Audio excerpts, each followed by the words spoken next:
har jeg lyst til en konsert sunnedagen under varna, så sier jeg at jeg har sunnet habekørende sjølver, og så jeg skal sitte så. Så jeg får ikke så løy det, det er kvalt. Kommer vi ikke å frelser i øynene for en. Det blir jeg øynene kvalt som det tid her. Vi får be oss her.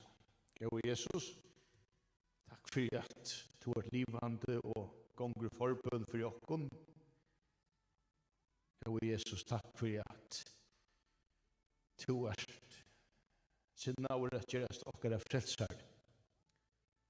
Og vi ber om Herre at du øsne vil vidjokken hesa løtu og tala til okkara vi kjøpte til så vi til kommer at feira.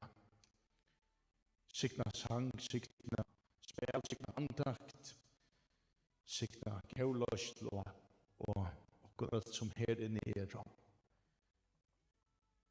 Lett henta sted, være en halvsted i kveld.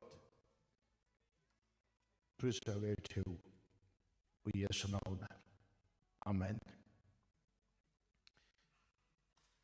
Rekna taberkjørnum til kvøtlun, hjertelig til lukkum, og større takk for tykkere større gjerning, bare her og så nekva stedene. Og jeg får et jævløklem til gavan til bøyen, fra ikke til tøyen i kveld, til det.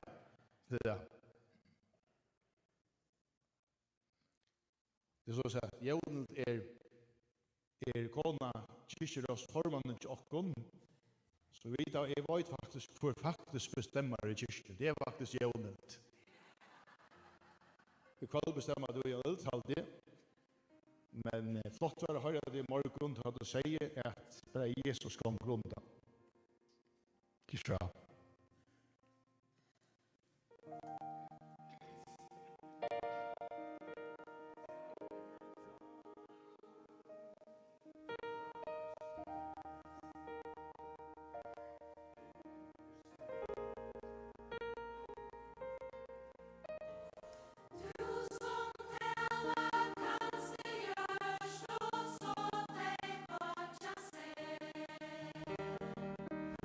Vi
God kveld alle og hjertelig velkommen til stormøte til Heimamisjonene 2025 som i år i høtlene av Kampstallet. Det vet jeg ikke om det er som sier det her. Velkommen, men også de som lurer og utverksrasende skjei, og de som følger vi og netten noen og televerk noen, hjertelig velkommen. Stormøte i år under disse her iveskriftene hjertetikkere vil ikke øtterfullt. Noen kjente år ur Johannes evangelion, og det var også evne som vi får være sammen om i kveld. Her Jakob Brusa, skrivare i Heimamisjonen kommer å tale til dere. Vi kommer at synge nekker gåar sanger sammen, kjentar og onkran minne kjentan og halt onkran nutjan har vi også skilt. Og vi får også at få framførsel fra Katrin av Borg. Og det gleder vi dere også til. Det godt å synes at det noen bøten her i kveld, og det også skipa for badneansing. Og nå skulle du lusta vel etter til at bøten opp til skolealder. De skulle fære ut i gansjene, ikke på nå, men de har løtt da, og så inn gjennom skolestov her 18-4. Og fra første til tredje flok nede i Minamskolen, og her så øyne et juniortiltøk for bøten opp til kjentaflok. Og det verer anker ute i gansjen, ute i horene her, og vi tar sunnkjøtt for bøtnasanger som fylker bøtene noen og rette sted. Så det endelig å gjøre bruk av tog mulighet. Vi får også i kveld høve til å gjøre en gav til Guds ryddes arbeid, og i kveld det så særlig til levehuset i Nesvik at høve vil at gjøre en gav. Og det kommer så også kontonummer opp av skjermen hvis man ikke har kontante penger vis, så kan man også ordne det opp på tallmåten. Men det blir også til at vi bor inn her ute at gjøre en gav vi korset. Og ja, vi jo samlet til stormøte til Heimamisjonene, og hva gjør vi til? Jo, det tror jeg vi vilja misjon. Misjon kan omgå i standa i sted. Vi må alltid vilja akkurat, vi må alltid såa året ut. Det er god som gjør avvøkst, men vi skulle bære bøyene våre. Og det kunne vi alt være vi til imenskan hatt. Det kunne være vi imenskan tjenestånd. Og det kan også være vi til å bære det fortsatt. Og her etter vi sier born her etter. Her kan man så også begge melde seg til med andre at hjelpe til i Nesvik, at arbeide i husen her, men det blir også til at få i rettelig at jeg stående en fasta flytting og en gav til å bære misjonsarbeid vi, eller at tidlig at det gav som man en forhever. Og sånn til oss tid som lusta, hydja, tid kunne også fære inn og tykke telt og telefon og stående en fasta flytting. Så vi ødler vidt til å bære til arbeidet som så trytningamvitt. Og vi kan også glede oss om at vi har et arbeid som til dømes vi tar nekvet som vilja komme av lever og sommerlever, bøtten og ung som samlas. Og det nødja som nå, kan vi si, vi netmisjon, det også tusentals folk som bruker termiler som Heimamisjonen hever i det. Så bruker også til muligheten at huske om hvordan du kan svara vi tog tjänastunde och ösende att tjeva. I kvöld så ösende möjlighet till förbön och samtale og det med Anna Jekvan Høygard, troboere, som har med misjoner som vil det og andre. Og det så 18-4 til sånn noen t-shirts og sånn noen hengende her i det. Her en hår ut, og her noen rom 18-4, som det er til 18 av talene at løyta seg forbøn, eller at tåsa vi omkran. Og her det begge kvinner og menn til sted her, så man kan velge i så måte. Så gjør det endelig bruk av tog møllegallen. Så skal det røyne med sin enskånd. It's also possible to get everything translated that's going on here tonight. So with the table where at the front door, it's possible to get some this device that you can get the translation. So also use that. Vi får så att få en vittnesbord fra Elsa Fonsdal Mikkelsen, som kommer att ha ett ord till oss, och øyne at løye oss i bøn. Da hon hever liksom ligger vi her, så kommer vi atter til å synge sammen. Kjør så vel, Elsa.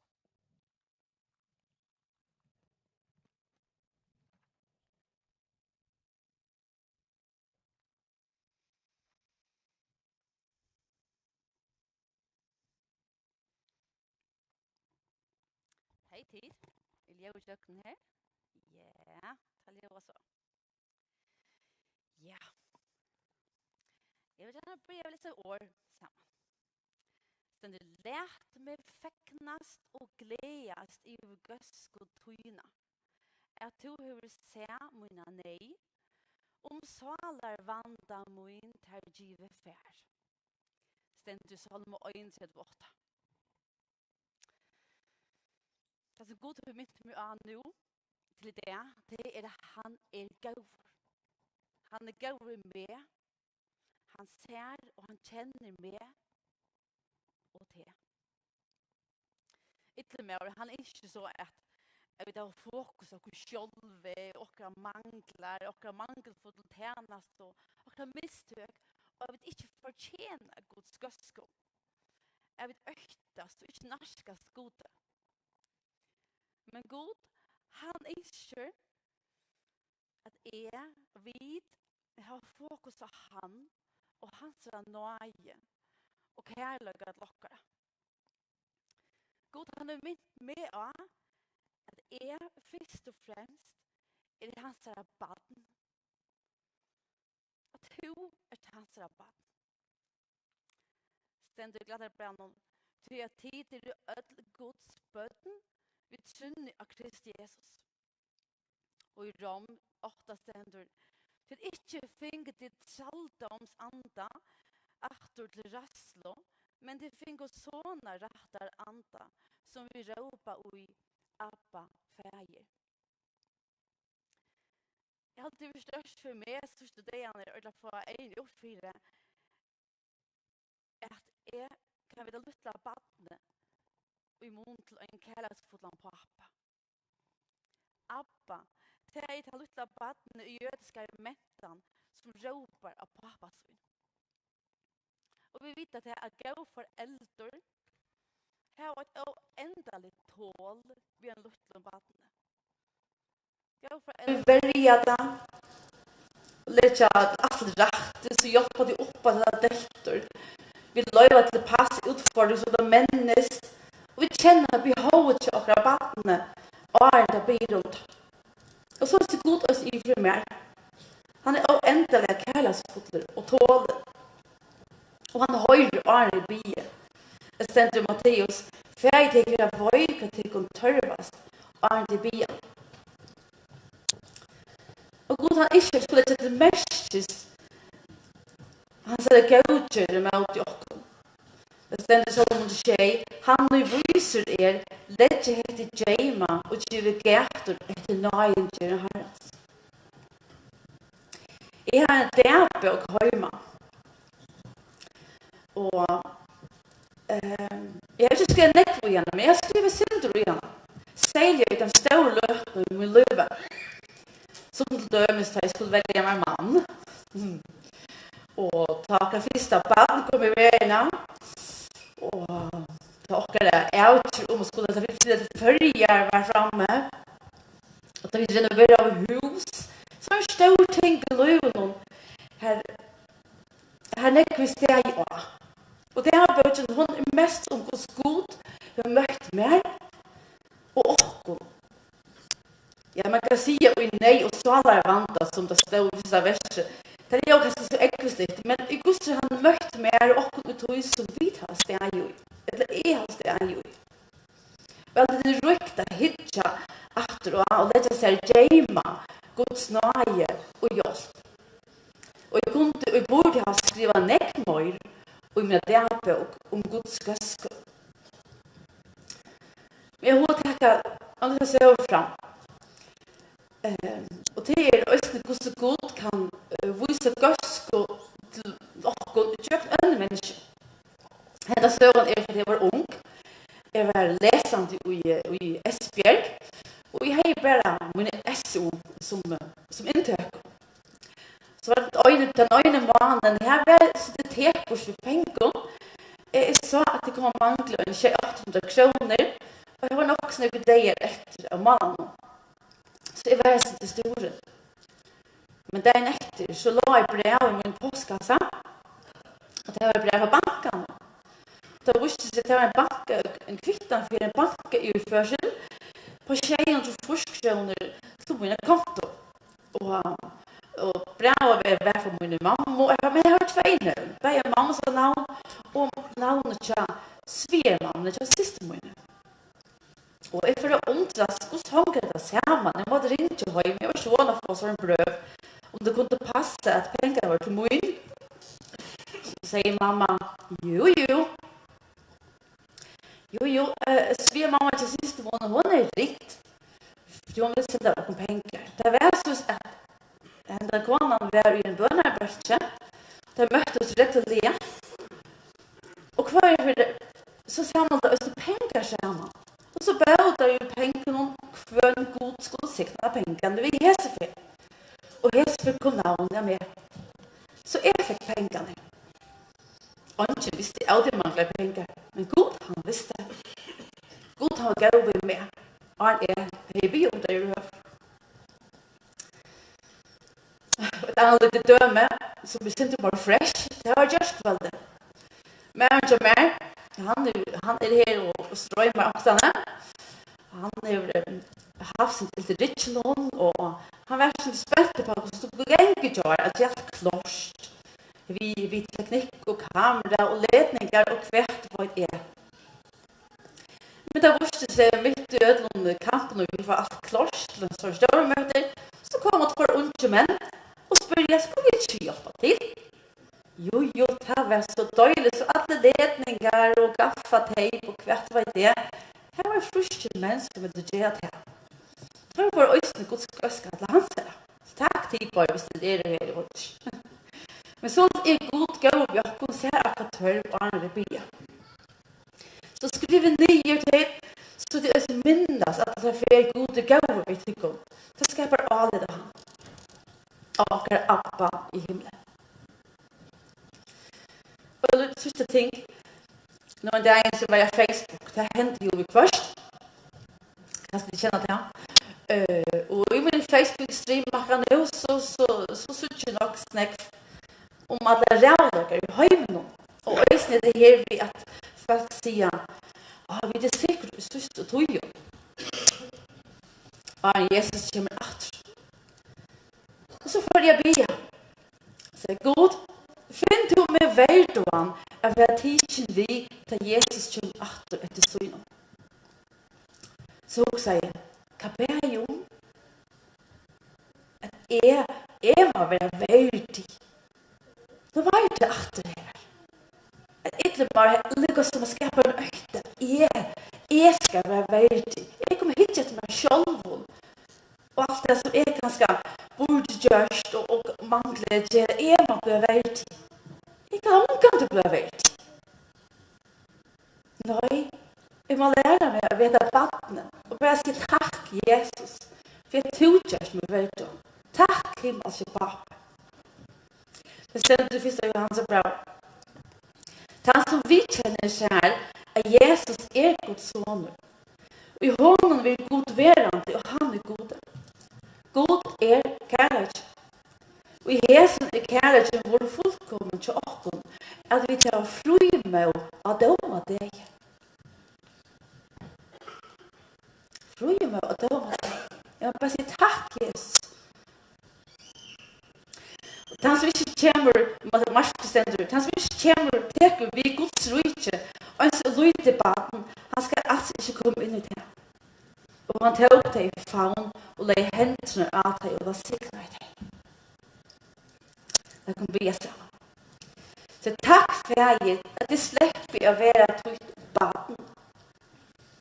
Og takk for at du ikke at teker meg ut i favn, og sikner meg. Gå god lær meg å suttje til her, ut i daglige. Og så går du vi med. Og Herre, lett okken i kveld sida ut i noen faune, og mest at du hita, du kærlega, du kall. Herre, signa Jakob som skal tala, signa Katsen som skal synja, og alt annet som skal hende i kveld. Takk for at du ikke av å sikre oss. Amen.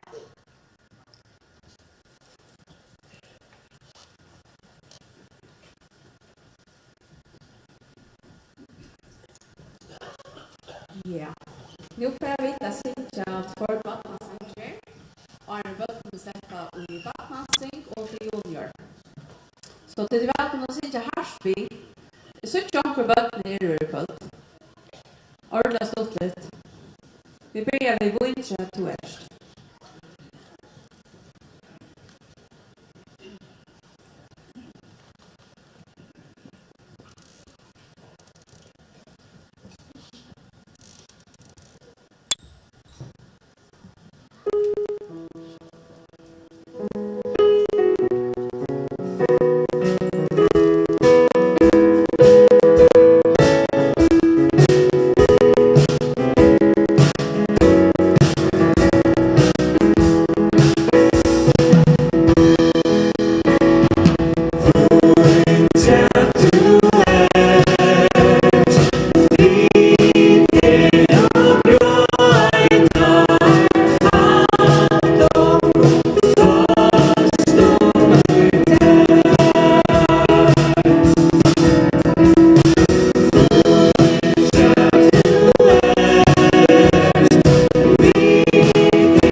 välkomna förra till Batnansing och Junior.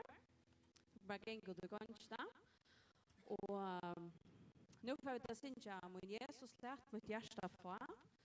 Och mer vill synja han sanjen så vi insaunan till Levehus i Näsvik.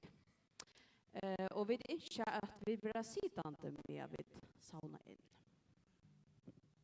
Yes.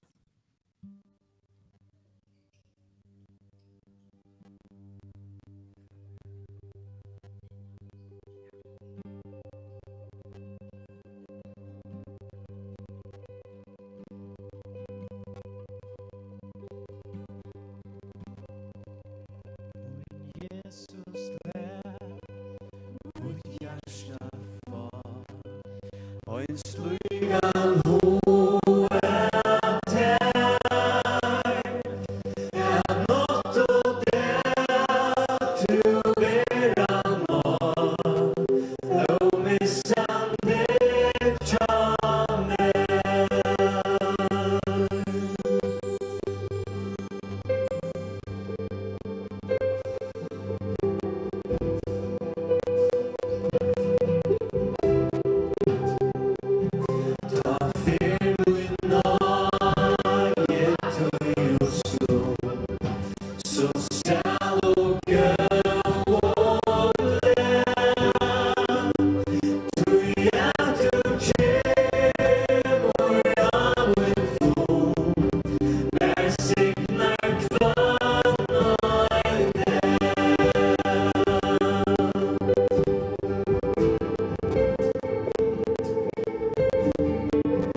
skal kvila vid huina og ta min søl til via fer elenges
ui Jesus. It's on en och Leo nu, så nu är vi välkomna att rösa på. Så får vi att pröjsa gode, lite hans navn högt. Väldigt kommer för egentligen. Jag vill kalla större namn Jesus.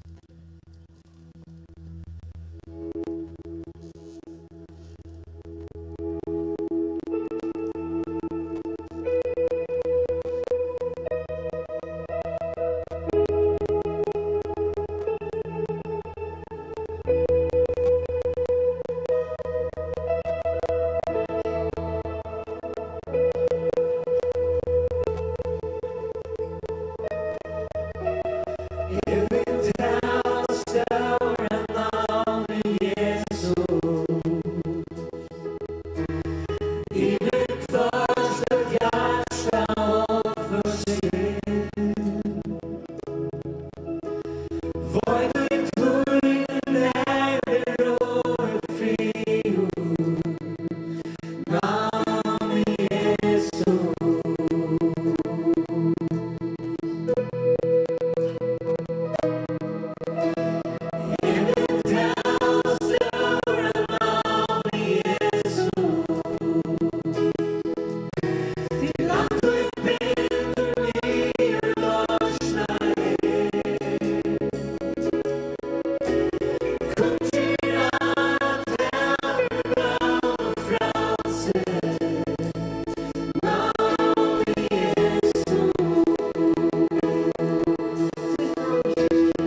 ljus lysa i okkara virk.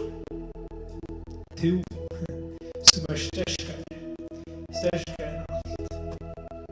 Vi ber til lät ut navn ljóma iver hus okkara, iver folk okkara, iver land okkara, iver familie okkara, iver bønn og vaksne eldre. Tjå dirve til å proklamera ditt navn, Jesus.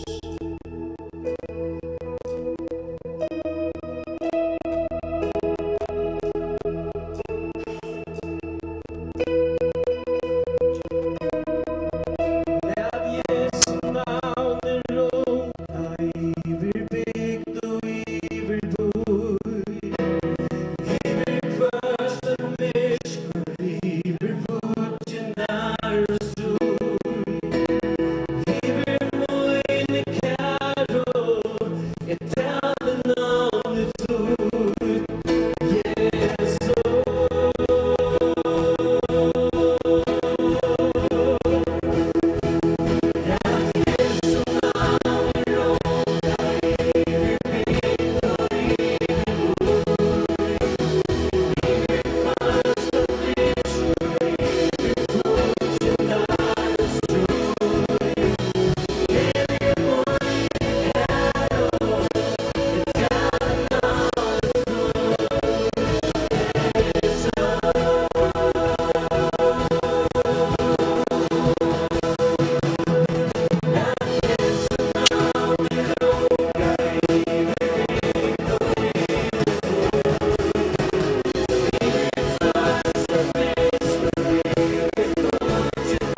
takk for det.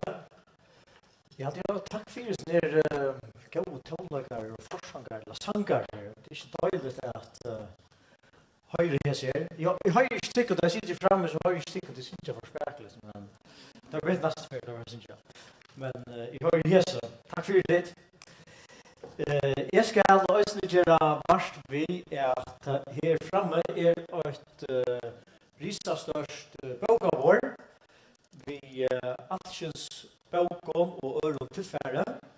Mitt landa er en stor fin badnabiblia som øyder min stora søvubiblia vi bøkron, myndon og tekston knappar 300 suger kostar 275 kroner, så det er under 1 kroner for sugerna. Så dette er en god, det kunne være en gåva, eller ja, ikke var bøtten så hittar på hese, og så han det hon var føreskående, hun omsett til førest og flonaliga skriva av enso. Og løyer dere i kjøkkenen alla biblerna og så vi blir kun vi der store hendingene i bibelen.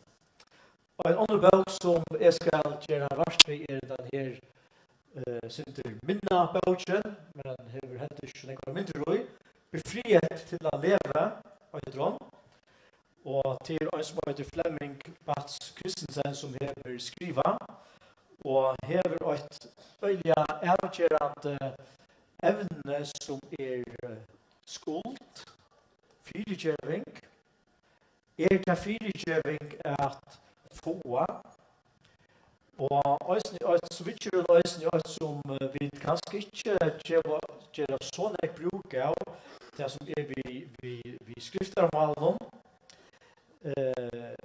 at bruke et personligt skriftermål. Og han har ikke vært rundt her og vært noen, og han har skrivet en bok vi luknende tema i fyr, så heter det en vujerutbygging av tog som er skuldig og fri, som er fra 2009, kanskje onker kjenner henne. Så dette boken er å få av bøkavåren er frihet til å leve og koste 200 kroner. Så velkommen at hitja etter bøkavåren. Nu får vi så sang fra Katrina Borg. Hun kommer å synge trutjar sanger for dere. Og at han av henne er til Jakob Brusva som taler til dere. Ikke så vel.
klassiker med något som synger gospel och sånt till du ska inte stora. Ett av bara så skulle vara så här. Jag skulle omsätta. Alla vet. Du ska inte stora och inte östas nej. Våne fyre framman, godkänner du inallaj. Du äger vinen Jesus, först har han torsdag kan. Och ärst du hjärsta brotten, ta kalla värst och han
Takk for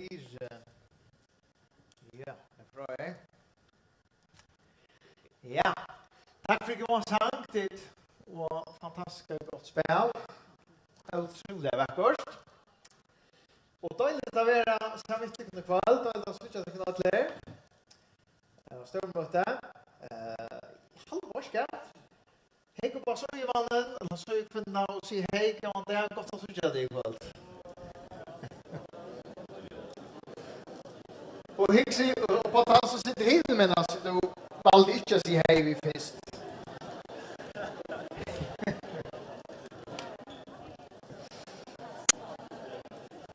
Godt å si det i kveld.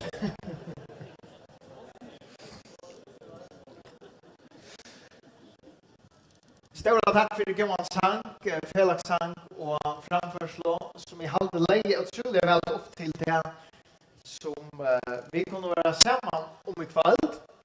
Og et evne som øysene vil gjøre at dette vikeskifte.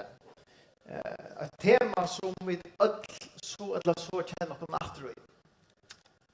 Økte og stora. Økte og stora. Det skjer så negv I heimen rundt om oss som kan få åkne stora, huksa, bekymra I hvert kjemur, hvert stende for framman. Vi vet det kan røre seg rundt om oss, men det kan også komme helt tatt på. Vi sjukom, eller deia. Om du unger, eller når eldre, så rekker dere alle ånden slipper undan det så. At oppleva stora, eller økta, eller engest, for hvert nå kan være at henta.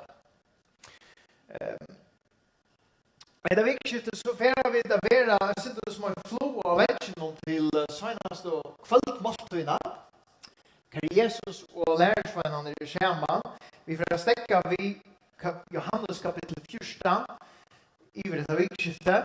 Väldigt spännande vers. Det finns då 11 verserna särliga som vi får att höra om. Det är pastorna eller innerliga samråd som Jesus häver vid lärsvännerna.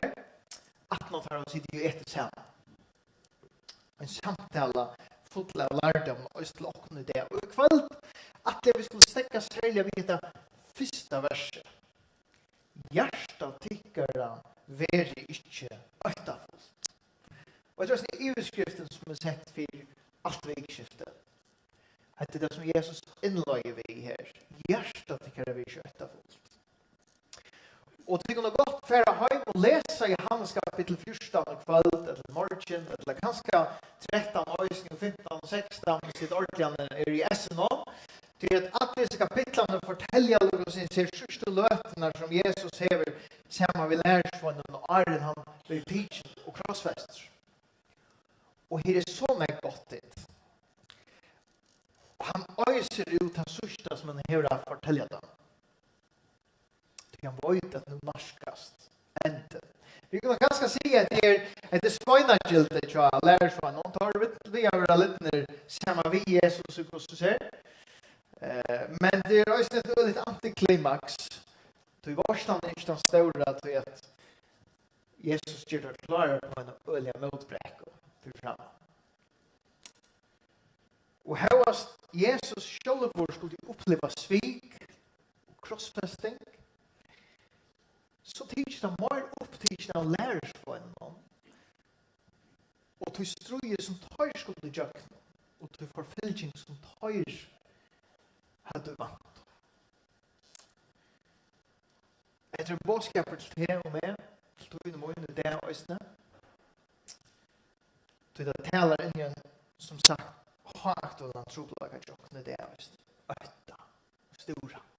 Arvid för att läsa texten så ber vi sammen. Himmelske god, takk for ditt hele i år, Herre.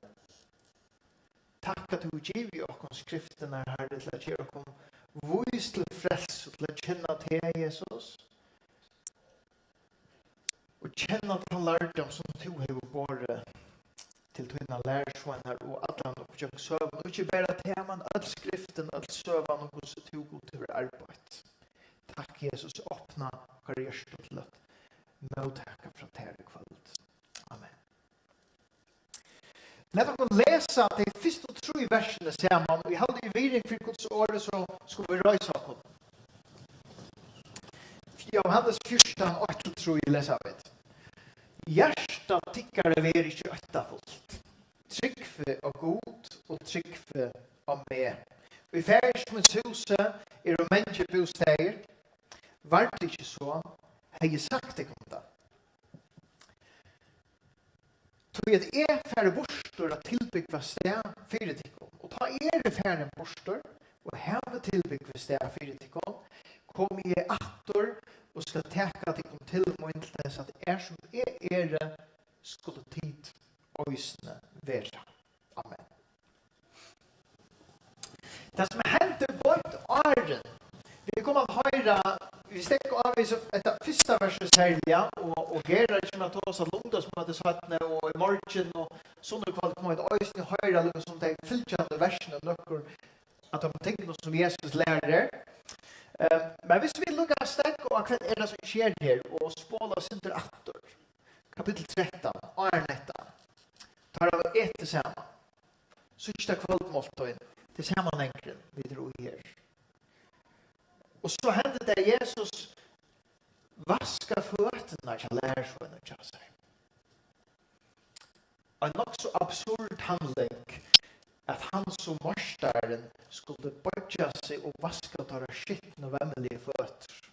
Ej mojant. Och som hon tycker nog så fortsätter han att ge dem några öliga örkemlande på. Öjna det kom från Svidjan. Peter, du först att elnokta. Och förresten, färdig steg från till konsert och till att inte komma med mig.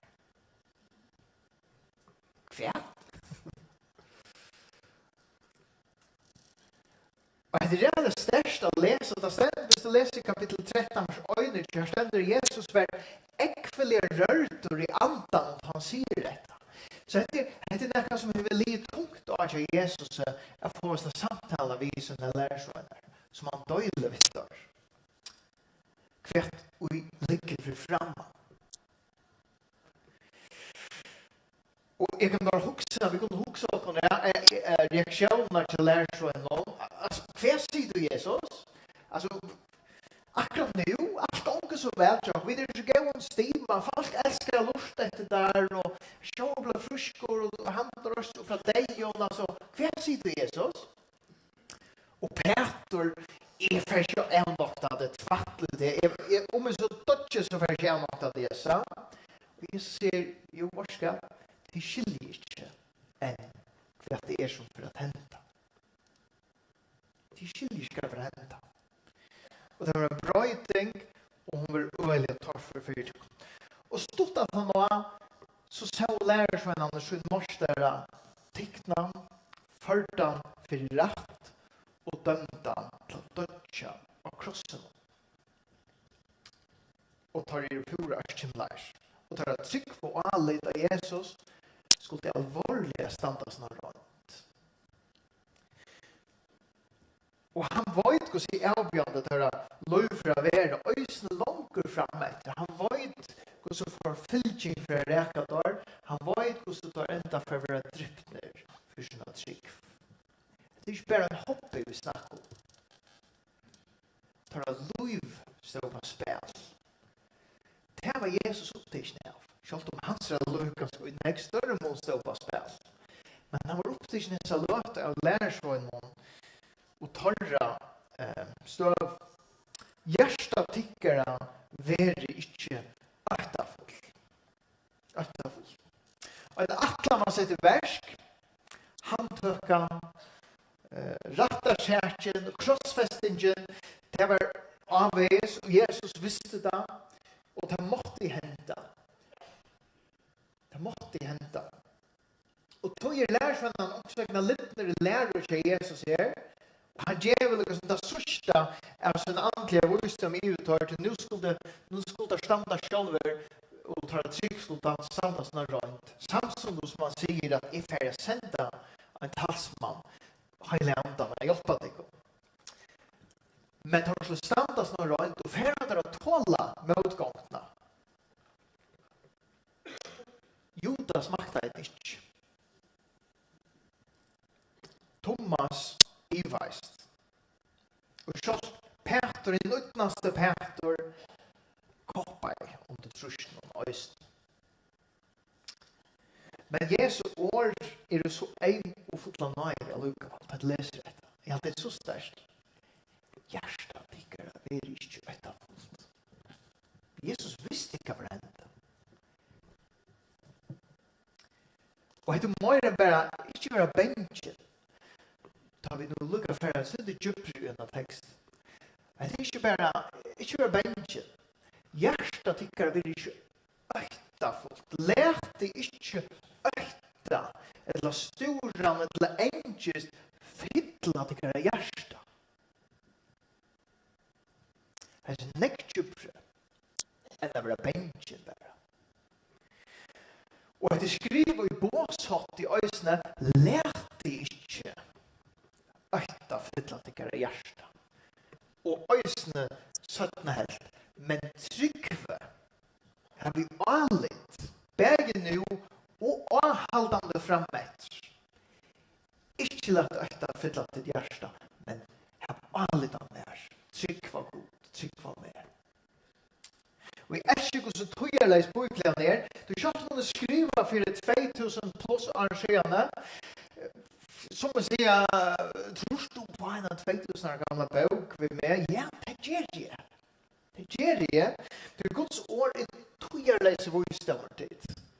Tøyerleis vøystemmer. Det kunne flere dikker vittne av meg røysene. Og tøy skulle vi ikke lete at for føre av tøyer andan som skifter fra øyner tøy til æra. Men rekkelig leser Guds åre for å finne bostad.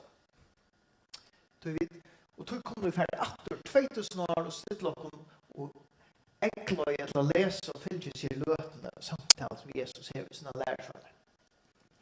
Låt dem ta sig om ettan och lösande mår. Du kvärt etta, kvärt ger han vid okkom, hva sier Bibelen om etta, og hva skal vi gjøre via? For det lukkar som å komme atter til teksten til endans. Etta en av okra grundkjensler. Og tog etta en naturlig parster av okra natur, en naturlig reaktion til okkom har vi oppleva en mulig vanta. Så blir det vensje. Fyrsta ljauer til den munne, det var etta fullt gråt. Battene som kommer mammene sier, "Hvor det så kallt? Hvor det så går det fingre med munn? Hvor teker du med? Hva skjer her?" Og da hadde hun årene akkurat. Og så kommer vi inn i heimen, og vi standa som foreldre og ikke og vi vet her alt i leg. Eller, Gjerranor, hon var jo godt for at alt i leg. Foreldre, vi kom til å sitte. Ikke alltid vi vet hva vi venter, men det det. Og Jesus, han kjenner vel til dette, og i sin sjølvord. Du vil lese, og jeg sitter søttene frem av løgene, han sender ikke seman i hava, vi at blå handtidsen og færre i jøkken til større løgene, hvordan bepparator han Han var sorgar bunden helt til døya stendur. Og det ikke bare sorg, han var ikke bare kjettor. Han var funtler av øtta for hva det skulle hende. Kanskje også den store, vitan jo hva boja i honom, en poin for til døya krossen. Øtte og i sjálvmons her er ikke skøyver. Men, til måneder og a føle etta og a lette seg styre av etta. Skriva etta at han vil øyre loksam, hvis du vil det. Til måneder og a føle etta og at lette seg styre av etta. Eller at velja ui etta. Og jeg tror jeg også ikke til å vite her som det flere år som familie, enkest og stora og ørskimla og auregg og måtteløse, og vi kunne lukke som ferie og gjøre noen alle nyansene og hva det egentlig er. Så man kan ganske godt si at det er en sonnerøtte og det er en ausonnerøtte. Søren Kierkegaard, han skriver selv om at det er månen mellom øtta og enkest som tvei imiske opplevelser eller kjensler, eller hva man skal si om åkona. Og først og eisen jeg synder og gjør noen 20. øl, så kan man lese om hvordan man selger miskøys i 20. øl, bryr begge salafrøyngar og hansbetskingar, rithundar, bryr skriva negv om månen mellom hesseberg øtta og enkest. Det er ganske var som en kjensla, naturlig vanlig kjensla, enkest som en djupere existentielle røyte, som ikke alltid er så lett å få fæter av. Vi kan si at sånne røyte er utørslige og konstruktive, samlet til å handle og velge det som er høyt. Til dømes hvis du om jeg lukter røyk, eller varneste eldre røyk, så hender reaksjoner meg og i handler på det. Det er ikke jeg tog. Øtten som man kanskje kan oppleve ferdig til å handle. Bibelen sier også at øtte for gode er opphav at visdom. Det er kjeldan til visdom. Og her tås vi om øtta som er slags av djupere viring. Kanskje noe som vi i førjon øttast naturen, eller øttast fjøtlene og havet. Og ta noen av vi har en viring, tog at øttene er vever og omalåp til å spela vi. Det er en sånn øtte, kan man kanskje si. Jeg minnes da en fjettlatur vi var og vi nevner seg i hver, og en som var ved, han atlet seg bestemt å klittre opp etter noen større 28 meter hög hämmare.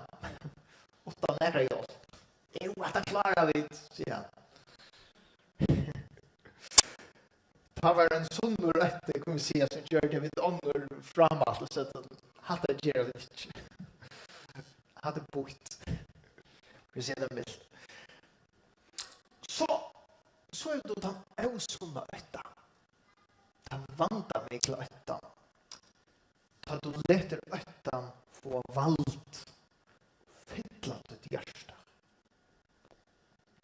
Rassla, engest, stora. Det som lammar det och får det där att handla. Det är liksom en stöva vi dväljer i. Stora om det som inte får görs det vi. Och i hänt ut. En kanning var gjord, först kanning var gjord i 2023. Så måste jag, och den är ung, 18 till 24 år var det, strujast vi att uppleva salarligt strångt, tunglande och ensamma. Och nyhetsståan kan inte leva i således, när de enda så välmöjliga och orealistiska förväntningarna kunde lägga störst trösta ung folk och detta kan vara vidla skapa en iva och ötta för att missättnast. Bägge i uppbyggarskipan och lövna som hållt. Kvärt nu är inte sträckte till.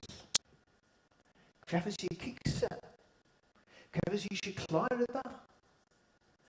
Kvärt nu är inte passa in.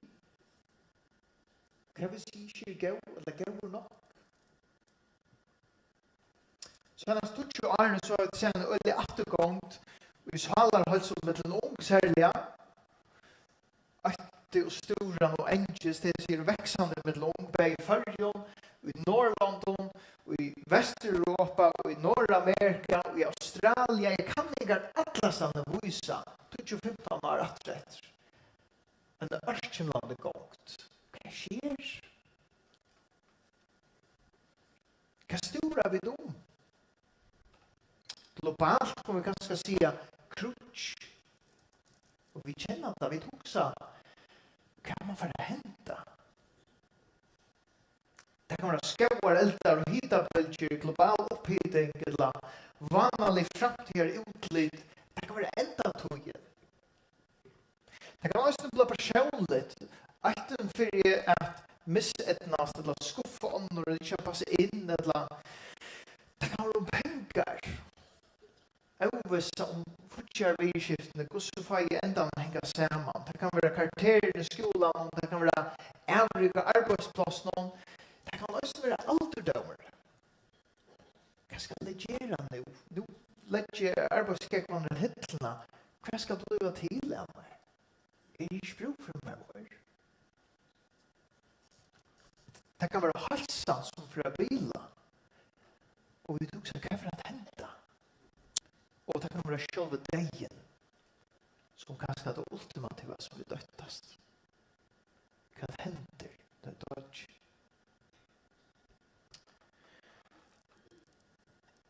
Hvor stora vet? Det ligger en ökt i våra hjärta för att missa näka. Det ligger en ökt i våra hjärta för att missa näka. Som hjärtat är här man griper till världen, säger Jesus i fjällabrätten. Kvar är det hon griper? Kvar är det hon dörgriper? Kvar är det som du virus med det allra mest? Så det här, du kan så spela kvart är du upptidsen av allra mest. Så det här som du är allra mest upptidsen av, du är öktig och stora, vill du avtuga kvart och bänke för missa. Så det är det som du sätter ditt alla då. Du är fokus på. Du är tryck på. Avgodar. Vi läser boken om avgodar och vi sitter fyra konstant med ett la akkurst underligt som ganska nog så fjärst för okra kulturer. Men avgodar säger skriften egentligen bara det som vi sätta i hans sted. Som vi sätta hackre. Den som var mer plåset till en liv. Den som var mer upptigen av. Till till avgodar. Jesus knivskarp på det. Självt om det 2000 år sedan så nämner Jesus ännu det vid en aktuella trobladka. Och skriften som helt tar sig in i sådana stöver som vi kan känna efter i det. Hjärsta tycker veri inte öktafullt. Onkel har sagt att åren öktast inte standa i 335 bøyklene, og innenfor til det. Jeg har ikke talt om det passer, men til pura grøtt at det en aktervendende anvending i skriften. Øktast ikke. Jeg sier året. Øktast ikke. Solman, les Solman. Tar det tremer av kjensler. Øysen av økta. Til døms David konkor, han opplevde en øyelig motstøv. Han sier egne soner, gjør de opprøstere mot honom, Absalom, og søkte hjert honom. Og David skriver, les Solman tro i, benchen, sier David, Solman tro i. Men, to herre, mer skjøl og skjølter, så terre mun luft og frelse. Det är störst att läsa salmarna hos det är en djup arskibland och frustration. Det är en djupare ängst, en djupare äkta. Men god. Jag kan här också kan halta mig. Äkten är inte skojver i självans hjärtat. Men hvis du leter äktan uppsvältjade, fylla, et løsning kanskje vil økten lukka som avduka hvert og veljan i heldur ut en løyv. Hvert krøtje du veljer i.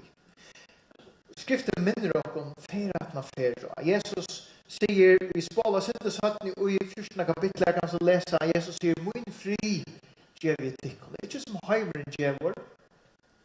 Hjertet ikke røttes ikke, reist ikke. Det gjev ikke min fri. Fjallabrættigan, Matteus 6, stor ikke for det noen morgen. Stor ikke for hva skal få et og hva skal få roi. Men søker først Guds rike, så skal alltid nok genge. Filippebrev 4:6 sier, vær ikke større for nøkron, men lät i ötlon loten så att det kan komma fram för god. Lägg allt som ditt hjärta tror efter framför god. Etla Salmor 2:4. Kvoi du salmon storen och bildgest så storen och imär. Och så är det. Boje efter god. Jag har sett det inte. Boje efter god.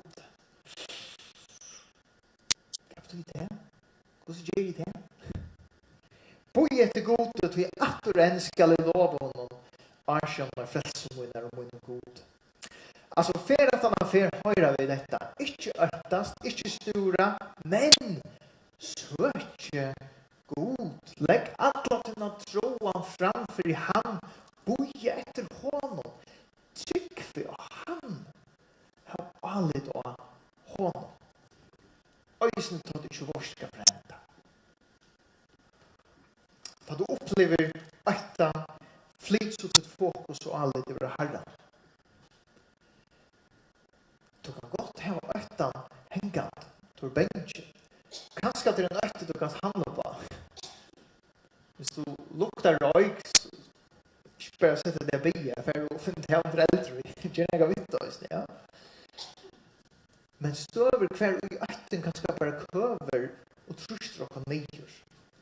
For til Jesus vet. Jesus virkjenner øtten, og han kjenner til det selv, og han rattler øysene hver øtten av røtten skal være plasseret. Hvis du leser Matteus 28, så sier Jesus, «Øktast ikke fire tøymon som slår likam jo i hel, men ikke kunne slå salen i hel, men øktast heldur for honom, og vi kan tøyna begge sal og likam i helvete. Det han du skal øktast. Han som hever alt i sin hånd.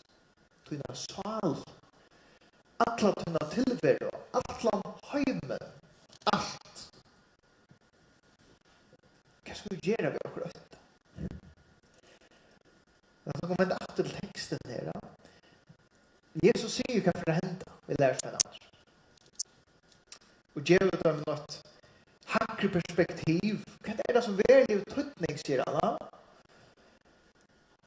Tar det ganske opptikkene av at Jesus skulle løse det fra ramverden.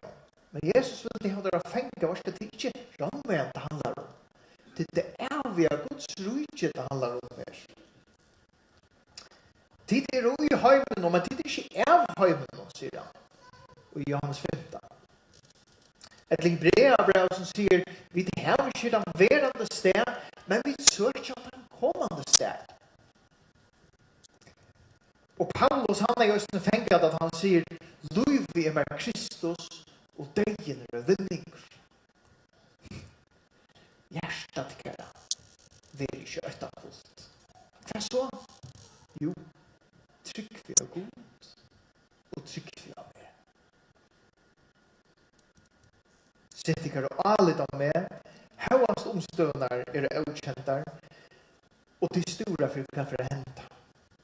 Ikke øytast, men trygg vi. Trygg vi av meg. Ikke trygg vi at jeg for å gjøre det akkurat som du vil heve på. Ikke det han sier. God er ikke en sådan satt mat, så du bare plopper denne bønnen, så fortsetter det som du vil heve. Men ha aldrig då at jeg vet hva det gjør. Det er det som alle. Og det frigjør kommer ikke av å kjenne fremtiden, men å kjenne han som helder fremtiden i sin hand. Frigjør kommer ikke av å kjenne fremtiden, men å kjenne han som helder fremtiden i sin hand. Så nekker avgjøringer, og så får det rundt av. Hvert øktast to fyr. Hvert store to fyr. Guds jo avvarskar økte, eller enkest, eller stora tuttløyv. For å tenke oss ikke på det. Hva fyller tutt hjerte? Hva ørskimla det? Og reflektere oss under iver, og be oss under iver. Er det her en sånn rødt? Er det ok? Eller er det nekke er og jeg sitter med å alle god fyr. Eller kanskje jeg vil si uansett hva det er. Sitter du alle god fyr. Tog at jeg tar noe på manglet jo alle god. Det kan også være en avbjørende tanke. Jeg husker om seg selv, for seg selv. Les Guds ordet og be hver dag, så skal du sitte etter hvor jeg for trygg på alt. Ikke at kjenslan for vekkene vendevis, men lukket som David, med benchen og benchen og benchen, men god, jeg halter meg fastan litt her. Her vet jeg kan henge. Her kan jeg halda fast. Øysene til øvestene stør, møgångene tung, og utlitene vanlig, og det var det ikke sannelig å lære seg nå. Men Jesus sier for å sende en anda, noen heilig anda til dere, og hva er det skriften sier om henne anda? God gav oss ikke møtløses anda, men krafter og kærløs og hausemes anda. Hette bakkeren, hjelperen, stolen, veløyer som skal hjelpe oss i kjøkkenen trångtene, i kjøkkenen øvelsene, i kjøkkenen der fremmede. Etter kjøkken til at jeg vet ikke om jeg forklarer dette. Jeg var ikke med stretche til. Jeg var ikke mer gav nok. Så det var enda vi tar den aller beste tøyen på. Jeg hadde bare skal ting gå komme opp for å synge at han var. Det beste tøyen med det. Evangeliet. Og just nere. Stort at nå at Jesus sier givet lærersvannet så av et annet, så var han tidsen, og så var han krossfest. Og han honker krossen og lærersvannet er ørkjenlærer, og visste ikke hva det var som hendt. Men jeg synes søttene fengt og hva det var. Og vi kunne i det lese skriftene og fengt og i kveld for at det var som tjekk fyrs. Så Jesus var på krossen og i djøknene rævlige lojing for tøyne og møyne skuld. For tøyne og møyne synd.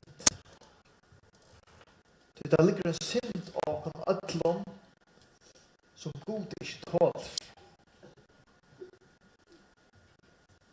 Og eneste oppgjøren for synd refsing. Men hva Jesus sier i vår skatt, jeg skal teka. Jeg skal betale råkningsta, sier Jesus. Og isne for åkken som sitter i kveld. Han døg av krossen og dolka var av tøyden i mine synd, men 3 dagen reis han opp fra deion, mission accomplished.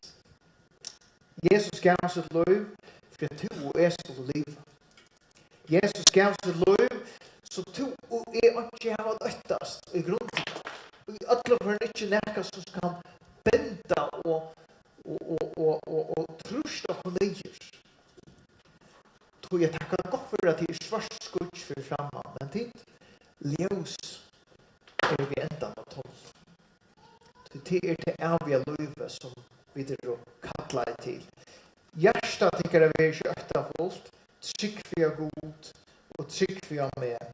Jag ser åren fick en nödjan tydning till lärsmannen och själv och Jesus attrat och upprörsna och det gav dem nästan dyrfe till att färra till öll folkaslöv i evangeliet och dödja fyrda.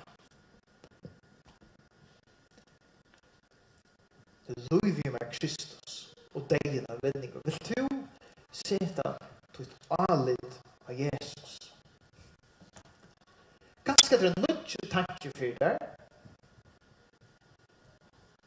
att trycka på Jesus och att han dög av krossen för mina synd och röjs upp efter.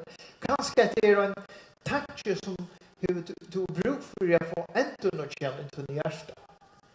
Jag minns det, men hade inte en parsta med någon genast i det. Sitter du aldrig av Jesus kastar dina byrare han, dina stora, dina ötta, lät han bära till. Och det är ett samtal av förbund, jag har vid kvöld, här ivre. Och till att möjliggöra så att här att prata vid omkran. Hvis du bär väl till omkran att bygga en bön för det. Eller bära lugga vill sätta fortälja omkran. Jag vill gärna hjälpa Jesus. Allt mot och allt. Kanske du varst inte och det kommer ut på. Jag vill gärna. Jag huskar om pappa som kommer Jesus säger jag tryck för jag vantryck för mina. Jesus mötte ösning på. Jag vill gärna men jag var inte. Kom till Jesus vet du. Samtal förbund och allmäntliga gott över. Här onkel gärna vill be för det och prata samtidigt där. Men tack att vi där ösning hem och huxi vet det tid. Hentan allmäntliga allvarsamma budskapet och upplyftande budskapet till. Det är inte bara en troblöjt till en loss. Till det som Jesus känner. Låt oss bygga sen. Himmelske fär, vi tack och lov och prisa dig för det. Till ett år, till ett hela år, samlagande till en år är god. Herre Jesus, att du döjer för åkra synder. Gavst du ett liv så att vi kunde få ävet liv här. Offra dig tutt för åkare. Och Jesus ger det störst för åkare. Öppna åkare ej och öppna åkare görst och så skilje och fäta. Herre, att detta välja ner. Hur så störst detta välja er god. Og bygge for nej og trångt og storan og engest og etta som fyller hvert hjerte i sin rom og god. Og ta omstør som vet hver sin leg han skal heva. Du kjenner alla loter her. Så vi startar bara saman i så løt og bæra det til tøyne Jesus. Bæra det til krossen og sier Jesus, du har vært i alla hans synd.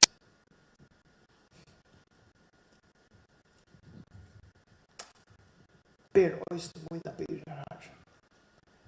Og hjelp meg øyne bæra det som jeg skal bære. Hjelp oss Jesus. Og til trångt eller møtstøv som vi nå ennå skulle møte, at holde fast ut her. Og takk at du slipper dere ikke. Du slipper dere ikke, Jesus. Amen.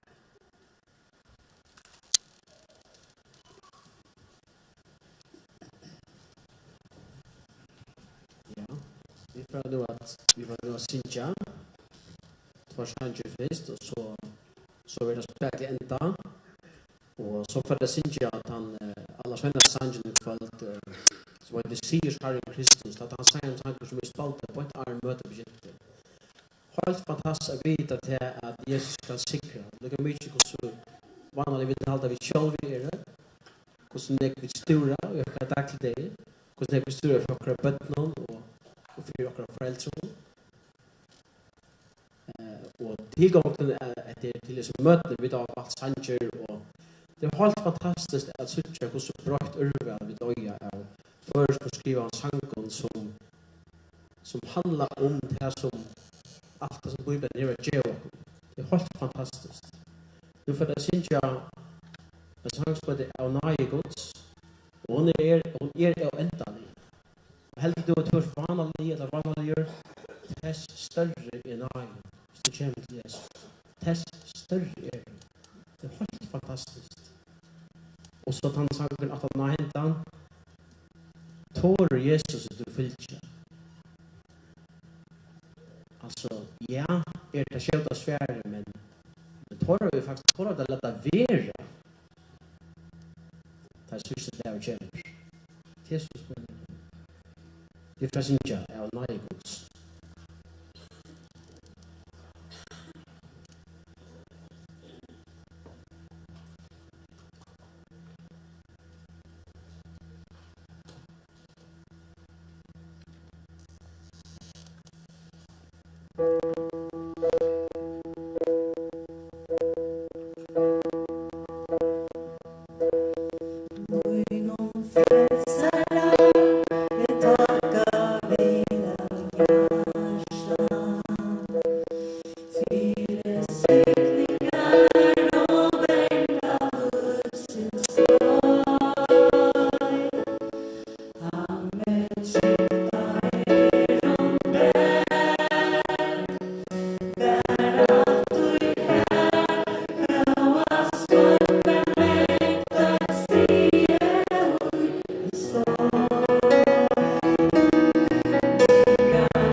Thank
Ja, takk for Jakob, for en gåa, alvarsoma og øysene livskjottande tale til dere. Øtte og stora, jeg det nekka som fytler akkurat tog, så hørte vi Jakob så vel understryka at det en tematikker som vi alltid har brukt i år, en global epidemi.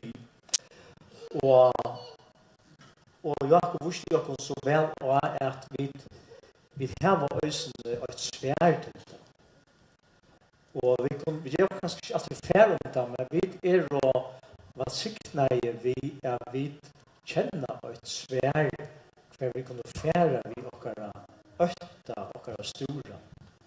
Det ikke alle steder i heimen at mennesker hva sikna vi vita hver de skulle fære i sin økta og sin stora.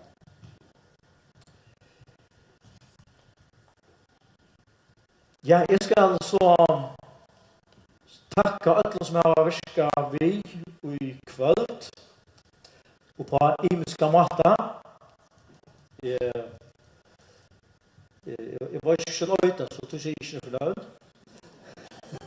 Men takk Samuel og oss de som sitter attenfor og at måles for å få alt det der at rykka, teknikk og hvertla så innom. Jeg vil også takke at dere alle fire at det er velkommen, de som har lusta og hukt vi, og takk for gavene som var given til Levehuset i Nesvig som var 18.395 kroner. I morgen så det første som stående i Misjonshusen i Larvøy, og tema der om misjon i Utnorre, og det ganske noen som undrar seg om hvor man snakker om misjon i Utnorre, det er Afrika og sånn. Men det tror jeg at det har vi skjemmet vi til nødvendig strategiene så har misjonen i året som vel oppsett oss nye og falt her litt frem i her, at driva misjon i Utnorre. Og her har vi tinget vidtjan ur Oslandet, Sigfridur Skram, som skriver i Kristenboarsambanden i Oslandet, som kommer å greie fra om missionsarbeidet og antall støvene i Oslandet. Og her blir så en mulighet at sette spurninger, og det blir også en bønarrøtta for Oslandet og Grønlandet. Og at han har til løtene vil så også bjøren til en nattravita, som man kan være i Larvøy, og så halte av fram, og så kommer en kampskall klokka 6 til et møte. Her, med andre for så Øssur som kommer til å tale, Øssur Kjellbrå, om hvordan skulle vi vite veien. Og til som Jakob Øystein understryker til urusen samme teksten om Johannes 14. Og ta vi da sang framførsla vi kauren om rikv ur gøtt. I kveld så mengte at hitje etter her. Jeg har nevnt akkurat av det bøkabord her nekver baser og går som folkehøysene standa vi. I mest arbeid i okkara kyrkje, okkara misjon, okkara antallige arbeid i Førjøen. Så nå endelig hører vi at vi ser her basene tar vi folk og spyrje og ber vi til at litt ta opp og jeg vil alltid minne om til gavebord i ivre som man kan tekne seg til fastar gjøvare.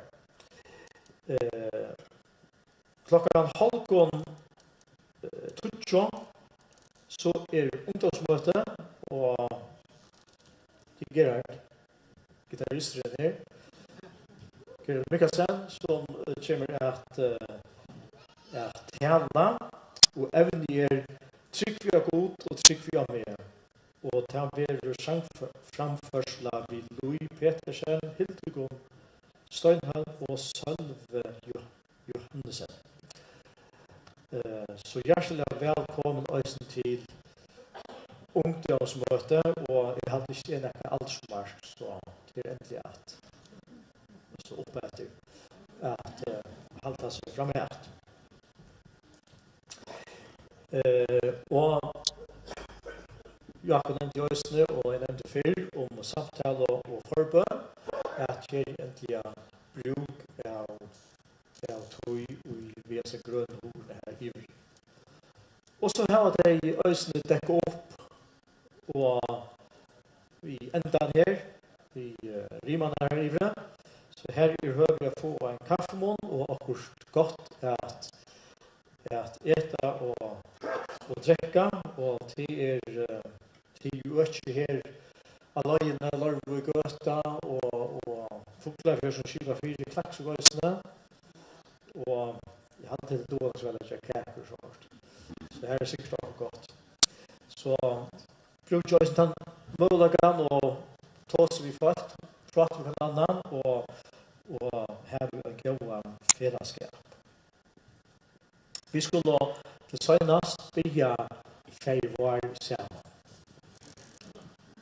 Feivar, til som i himmelen, heilagt ved navn tøyt, kommer rydget tøyt. Ver vilje tøyt, som i himmelen, så gjør. Gjev okkon i det, okkara daglige brei, og fyrirgjev okkon synder okkara, så som vi øysene fyrirgjev av tøymon, i møte okkon synder. Lai okkon ikkje frøsningar, men freds okkon fra til ytla, til at tøyt rydje, valgte og høyre allar ære. Amen. Så takk for i kveld, og vel atterkommen til tiltøysene som i morgen. Og så synes jeg vi den hemmetja Sanchez. Kjør så vel. Tid og velkomna røsa til kom. Vi enda vi sier Herren Kristus. En fantastisk sang.